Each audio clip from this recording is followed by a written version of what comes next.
دا هر څه نه مخکې زه مسکین خان جمبوري خپل سلامونه او نیکې هیلې احترامات تاسو ټولو لیدونکو او مینهوالو ته ډالۍ کوم. خدای دې وکړي تاسو ټول جوړ روغ او په صحت روغ اوسئ. ګرانو لیدونکو ګرانو مینهوالو دا خو څه کوئ چې زه دلته یو کلي ته راغلی یم. دلته په دې کلي کې ډېر کلک او ډېر زبردست شاعر دی چې ما سره په دې خپرونه کې شتون لري او ما سره به په خپرونه کې وي. نو زه تاسو ته چې دی ستاسو وخت نه نیسم تاسو ته راغواړم دادرحمان شاعر دیوانه ستاسو د لاسونو په پړکار باندې راځي. دادرحمان دیوانه. ډېره مننه ډېره مننه. ډېر لاسونه راته مه پړکوئ او مه ډېر ټوپونه وښئ او کنې بېرته درنه زه مه کوئ. دیوانه صاحب وایم تشریف راوړه هر کله راشي راته کښېنه. یا لکه ډېر شرمول مه کوه ما خو ځان سره هېڅ شی هم نه دی راوړی. دیوانه صاحب وایم د تشریف معنا دا دی چې ته زما خوا کې کښېنه. ته خو هېڅ په خبره باندې نه پوهېږې راته کښېنه. خو داسې وایه که نه مړه چې کښېنه. خو داسې وایه که نه مړه موږ دې ویرولو چې دا به را څه شي. دیوانه صاحب دا خو څه کوي چې دا مینهوال او دا لیدونکو دا ټول عوام خلک صرف او صرف ستا د شاعرۍ په خاطر راغلی چې تا داسې د کړکه چې دی که نه شاعر چې دی میلمه کړی ځان سره. ته ولې په خبره نه پوهېږې دیوانه صاحب؟ تاسو نه ډېره مننه ډېره مننه. تا نه مننه. وایم تاسو خپل ځان ونه خوځېږئ او زه به تاسو ته انشاءالله ډېره خوږه خوږه شاعري کوم او ډېر ښایسته ښایسته شعرونه مې درته راوړي دي چې تاسو ټولو به خوښه شي او خوشحاله به شئ. که څنګه؟ ولې نه ولې نه. دیوانه صاحب وایم ستا نه هم ډېره مننه چې تاسو دغه وزګار وخت کې تاسو ځان موږ ته وزګار کړو او موږ سره دلته راغلې په خپرونه کې میلمه شوې. مننه مننه مننه. دیوانه صاحب دغه عوام ټول ستا د شعر په تمه دي. نو زه خو یم که نه که چېرته آمدی دا شعر دې عوامو ته ورکولي کړه.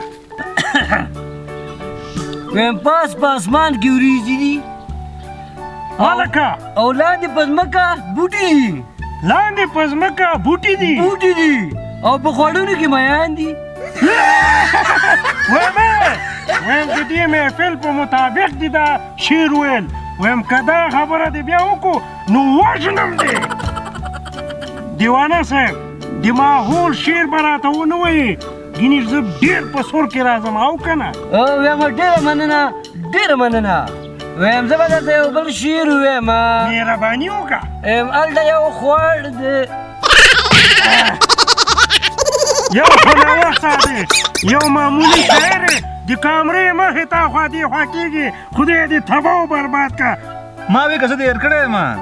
وایم زه تا څنګه هېروی شم خو تا چې دی دغه دیوانه صاحب ته مزاحمت وکړو د دې په خاطر نو ته راته دا ووایې چې دا وخت دې راتګ دی چې ته راغلې.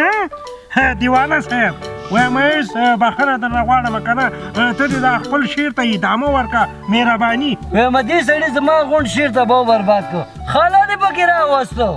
وایم ته فکر مه کوه دا به تا نه بخښنه وغواړي. وایم زما غونډه معاشره خرابه کړه. خدای دې تباه کړه. معاشره نه مشاعره. مشاعره؟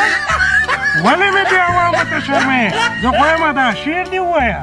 وایم زړه مې درته درکړو په شنو پاڼو کې او مسکین خان صاحب ستاسو داد غواړم.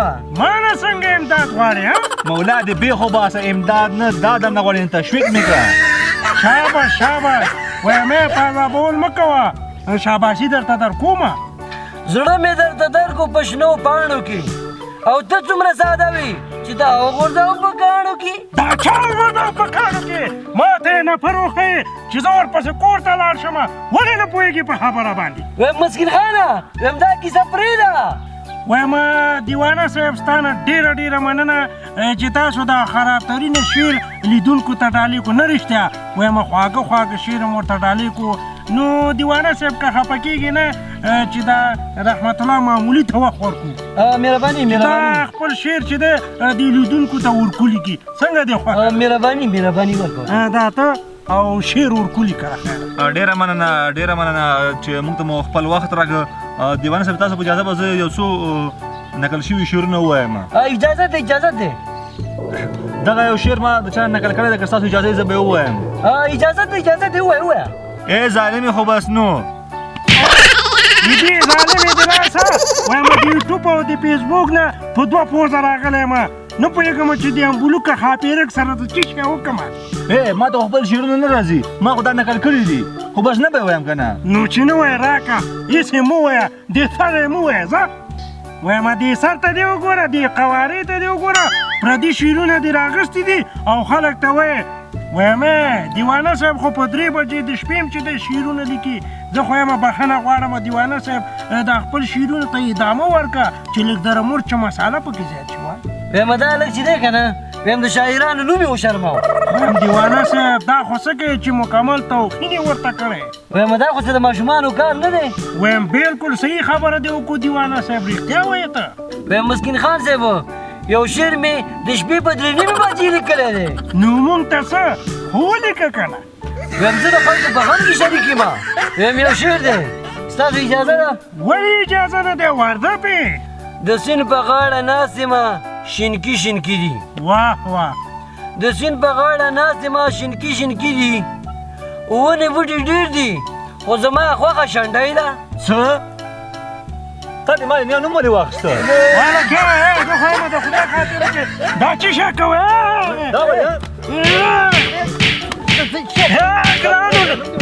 ګرانو لیدونکو ګرانو مینهوالو ورمه شاعران چې دي خپل میندونو کې یو بل سره ونښتو وایم پښې وباسه چې داسې نه هغه پرېږدي او تا باندې کړي